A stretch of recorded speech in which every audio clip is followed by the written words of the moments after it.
How's it going, everyone? Welcome back. The Blue Jackets making a bit of a splash here before the NHL draft, surprising us here and trading for Philadelphia Flyers defenseman Ivan Provorov. Provorov taken in the same draft as Zach Werenski, current Blue Jacket top defender. And both these guys really came out of the draft, really first few seasons in the league look like, ooh, these are some good solid pickups. I want to say mid, but late top 10 draft. You did great. Both these teams did. Last season, really the last two, you could say, has there been a little bit of a shaky decline here? Provorov not having one of his best seasons last season, to say the very least. And the Blue Jackets, in that regard, say, hey, let's pick a guy up while he's cheap. We've seen what he's capable of. He's still a young defenseman, maybe with a proper coaching, maybe the new system, maybe just getting a new atmosphere, playing for a new team, change this guy's perspective, really gets him jolted in the right direction again, and he starts to find his footing. He starts to play some solid defense. And in that regards, the Blue Jackets make a big pickup. They get LA to retain 30% of the salary. He's just making a 4.75, just a little under $5 million per year for the next 2 years for the Blue Jackets. A Blue Jackets team with $16 million cap space right now.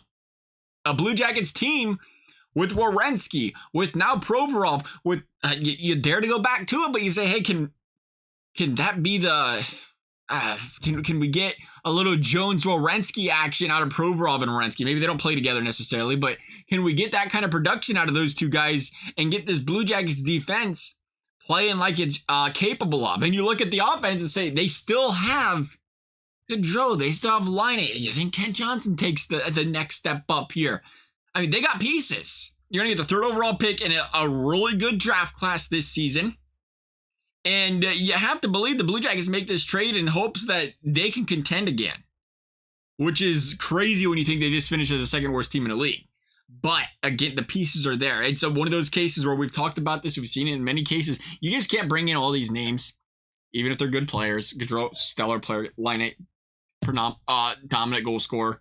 Werenski's proven himself. Provorov not proven. You just can't bring these guys in and expect it to always work. We've seen that time and time again, especially in NHL. You got to get guys that play well together. You got to get guys that gel, and you got to get them in a system that works best for them. And now you say you get rid of your old coach. You bring in Babs, and maybe he's the guy. Maybe he's the guy. Forget about the past. Maybe he's the guy that whips this team into shape, gets them playing their best hockey. Meanwhile, you look at the trade. Blue Jackets give up a first-round draft pick. They give up a second-round draft pick. I mean, that's really it. When you look at it, for 30% retention out of LA, I mean, they didn't give up much. Because that LA Kings draft pick they gave up this year was going to be, LA made the playoffs, so it was, a later round draft pick.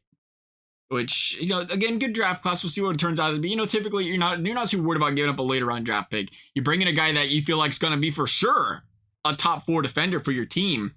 And you bring him in on a relatively friendly contract when you consider that value, where you can now go out and say, all right, we can bring in more players if we want. Are we serious about contending? We bring in our new coaching staff. We give these guys a chance to say, hey, what are some players, some pieces you feel like would gel well with your coaching mindset, your system? What do you want? What do you want to bring in here? We got some money to spend. We want to win. I mean, that's the idea I get here. If you're the Blue Jackets, is you don't make trades like this. You don't trade away first round draft picks if your mindset isn't, we want to win. You are, again, an interesting standpoint. Remember, injury riddled season, not what you expected out of the Blue Jackets. You do have this team that it's capable of winning games if they can figure it out. This isn't, you don't look at this roster and say, wow, that's second worst team in the league. You just don't. And I think the Blue Jackets feel that way too. I think this organization feels that way, and they say, hey, if we can just figure something out, we change the scenery for some guys, change the system, and we might be all right. And you know what?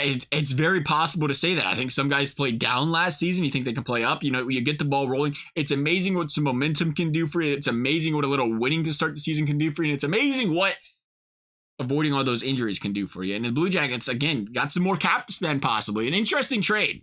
I like it.